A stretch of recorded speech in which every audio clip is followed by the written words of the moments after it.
For the rest of us, most of our tomatoes are in the ground or doing somewhat decent. We're going to go over several ways in which we can keep our tomatoes healthy and happy all season long and producing all season long.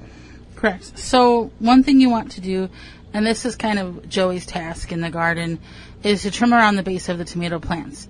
A lot of the problems your plants are going to have in the garden, tomatoes or other plants, is because of soil splashing up onto those lower leaves. 90% of the problems your tomato plant and all your vegetables are going to face disease-wise is from that soil splashing up.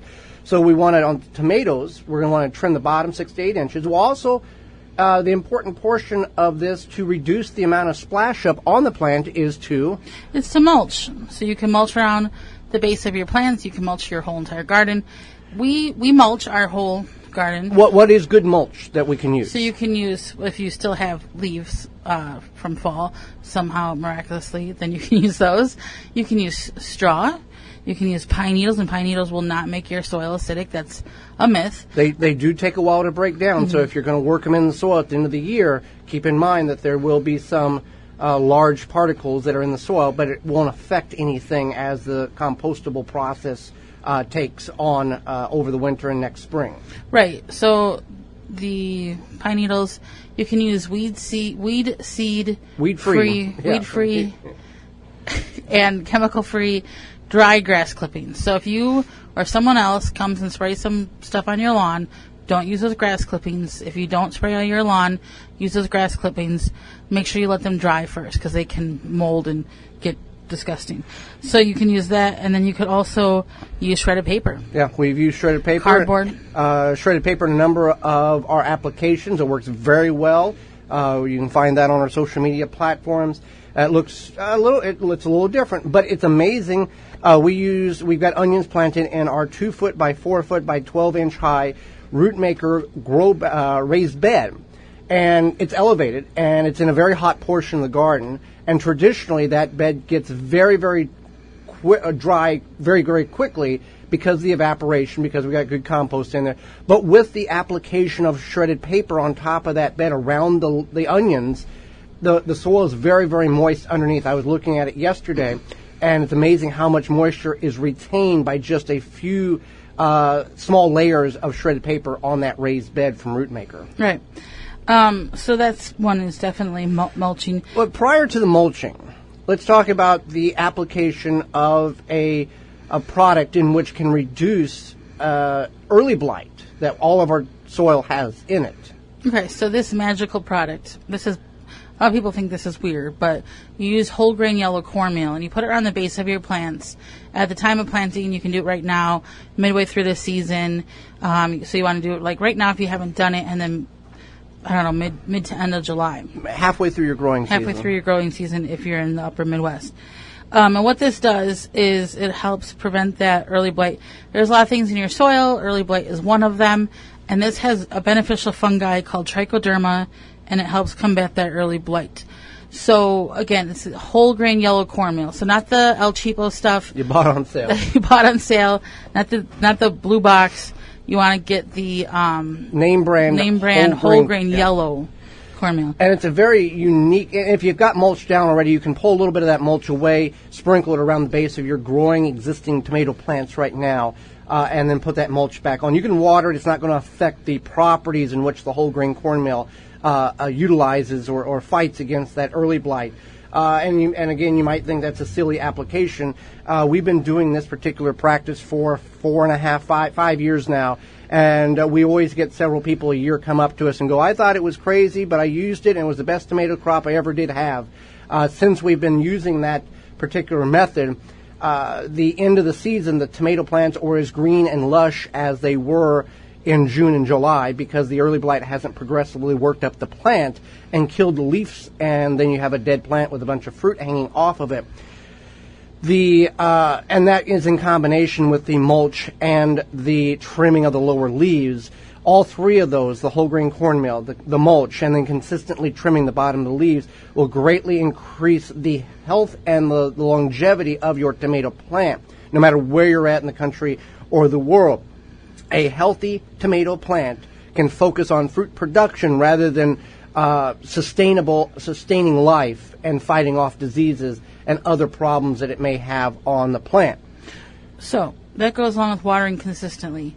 If you water your plants consistently, then they will be healthy and happy, excuse me, and a whole lot of less problems. They will have the nutrient and the moisture that is required in order to grow correctly.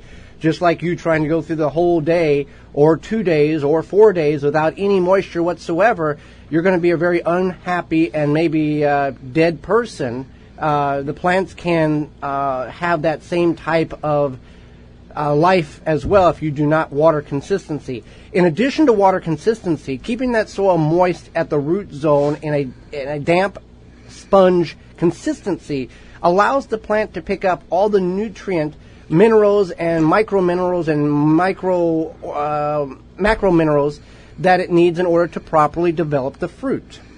Right. Such as calcium, which is a big problem. So calcium, if you ever get blossom end rot, you know you have blossom end rot because you'll go look at you go to harvest your tomato, you look at the blossom end or the bottom end of it, and it's like brownish, blackish, rotted, not good. So this is because the calcium is locked up in your soil. Your plants don't have access to it. So watering consistently will allow the calcium to flow freely into your tomato plant. In addition to the other macro and micro and macro nutrients that the plant is in need of. So you also want to trellis or cage your tomatoes. You want to get them off the ground. This is going to improve your production greatly. Bugs aren't going to be able to get to them. 50% increase. Yep, increase. So whether you do something like a Florida weave, whether you just buy cages. What is a Florida weave for those? A Florida weave is where you take 2 end posts on either side of every tomato row, and you stabilization foundational posts that you nail in the ground or stake. Right. And then you put strings. Then you put strings about once every foot or so, and then we do 2 strings next to each other, and then that way the tomatoes will grow up. You kind of open the strings up, assist the tomatoes, and then they'll grow up into the strings. When you look at this in the garden, it looks similar to a boxing ring, the side of it where you have the ropes, and as the tomato grows, you will gently weave it between those strings, and then the weight of the strings will support the tomato, and you can get a lot more tomatoes in a small area. In addition, you don't have to buy tomato cages.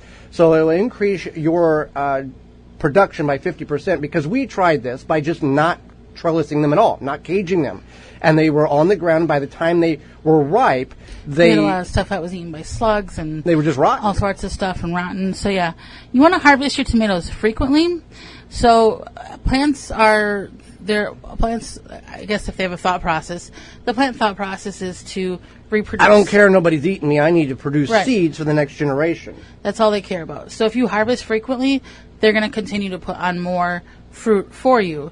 And this goes with any plant really, but definitely with tomatoes. Tomatoes, and beans, cucumbers. Yes, zucchini. All of that is going to continue to put out more fruits for you so that you have a good harvest. And we want to consistently look for problems. You just cannot put your tomato plant in the ground and then come back 90 days and go, time to harvest tomatoes. You have to keep looking for the problems and be aware of what's going on. This is not just a one and done, come back in a little bit and we'll harvest. So there's many, many problems, and we've covered them on the program here to where there is disease problems, nutrient deficiencies. There's a lot of things, so you need to be aware of what your tomato plant and other plants in which you're growing can acquire on your tomato plant. There's also leaf discoloration.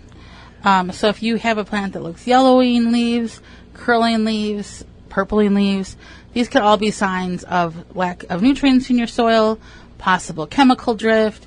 There's lots of charts online that will kind of show you if a leaf looks like this, what the issue is. Yes, and you can always get a soil test done from Soil Savvy. They have, you can go to the website, thewisconsinvegetablegardener.com, under the radio tab, find their link and make it easy on you. You can get 10% discount when you use the coupon code at checkout, and it will give you a 14-point analysis of what is in your soil, deficiency and surplus, and how you can adjust that and get it to a happy state for your tomato plants.